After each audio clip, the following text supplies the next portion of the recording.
So last week, my video expose on Nestle and their horrible, disturbing practices in Malaysia that are leading to obesity went viral.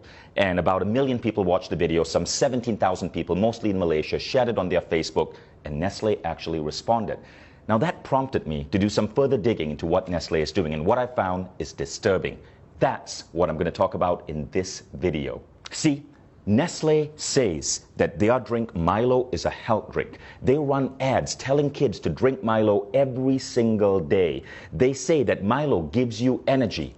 What they don't say is that Milo actually makes you fat, that no real athlete would put this in their body, and that energy comes from sugar spikes. This is milk, and this is actually Nestle milk. So see, Nestle, I don't dislike all your products. Your milk is actually pretty good. I wish you would stick to milk rather than coming up with useless crap like Nesquik and Milo.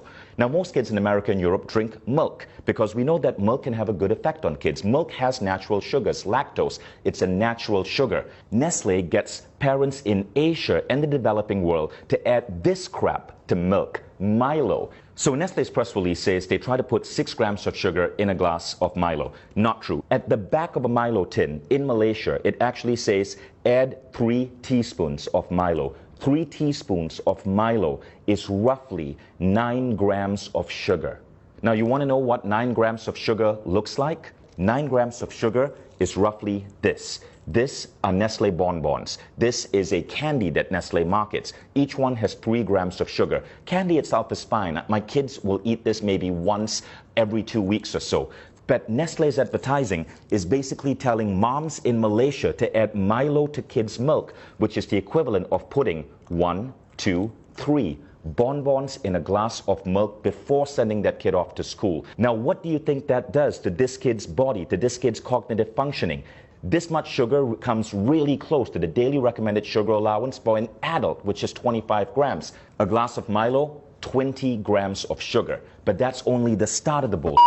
Everybody in Malaysia knows that most Malaysians don't just drink Milo with milk. They often take Milo powder and add this to it. This is sweetened condensed milk. In Malaysia, because of Nestle's marketing that says Milo is healthy, people feel it's justified to add sweetened condensed milk on top of their Milo, creating what is in fact a sugar bomb with up to 40 grams of sugar into a child in the morning before sending them to school. By the way, Milo isn't just bad because of its sugar content.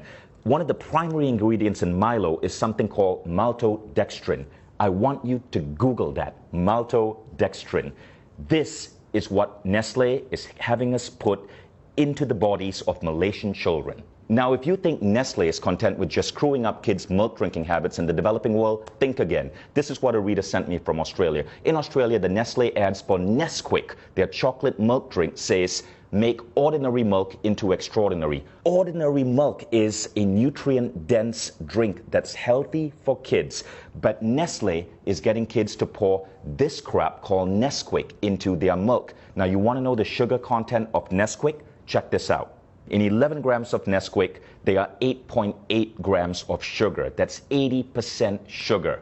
Which is why in Britain, the government banned Nestle from advertising Nesquik as a great start to a child's day. Now, it would be disturbing enough if Nestle was simply, as a massive food company, screwing up the way kids drink milk, but they're also screwing up breakfast. So this is a breakfast cereal from Nestle called Strawberry Minis, right? Strawberry Minis, there's a picture of a strawberry here. It looks healthy in every way, but then you read the ingredient label.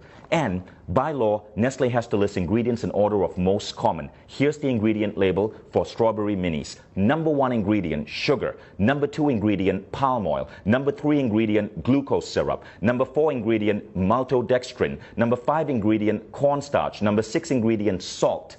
You don't get to strawberry till number 7. And it's strawberry powder, 0.3%. 0.3%, 1/300 of this is actual strawberries. Nestle, why don't you be honest and just call this sugared maltodextrin minis? At least there'd be truth in your advertising. Now, in the press release, Nestle justifies the addition of sugar in this way. It's to maintain the taste that Malaysians are used to. That's like a drug dealer saying, I have to keep giving my client cocaine because he's used to the high of cocaine. which is an actual apt example because scientific studies are now showing that sugar is as addictive as cocaine. Consuming sugar produces effects similar to that of cocaine, altering mood, possibly through its ability to induce reward and pleasure, leading to the seeking out of sugar. Nestle puts sugar in their products because it gets you hooked on them, so you keep buying Nestle products, which is why their stock is continuously growing the more addicted you get. Nestle has successfully made Malaysia the world's highest per capita consumers of Milo. Nestle's mission and vision say this: to be the world's leading nutrition, health, and wellness company. Let's think about that. If the world's leading nutrition, health, and wellness company is telling our children to pump this into their body, what does this say about the future of the human race? And I am not at war with you. We, the 17,000 people who shared my video, the millions who viewed it, we all are at war with bad health and obesity. It's killing us, literally. It's making our kids obese. It's reducing the performance of our children in school. All we want you is to be on our side and to live up to your damn mission. And that means being truthful in your advertising and not putting craptastic, sugary shit like this and calling it food. Now, Nestle has been in controversies before. There was the baby powder controversy. Millions of babies malnourished because Nestle convinced women in India and Africa to feed their babies Nestle baby powder rather than breast milk. There is the water controversy in the United States, where Nestle has become the world's biggest supplier of bottled water, and in many cases convincing people that they need to buy expensive plastic bottled water, which ultimately causes mass plastic pollution, huge greenhouse contribution, rather than drink the water from their tap, which in many places is actually clean. All of these controversies were exposed. Nestle had to change practices because people like you spoke up. People like you would not let a large corporation get away with the lies, which is why I really appreciate you guys who shared that last video. There was something Nestle said in that press release that I really liked, and we got to give them credit for.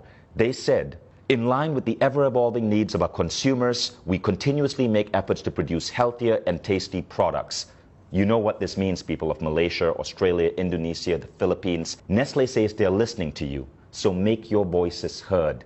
Share this video, dub this video in your native language. You can even take the script from this video and the previous video, act it out yourself, put it up on your YouTube channels. You get the views. Share it with your friends on WhatsApp, share it on Facebook, spread this video. Nestle says they are listening to you. Let's see if that's true or it's another Nestle lie.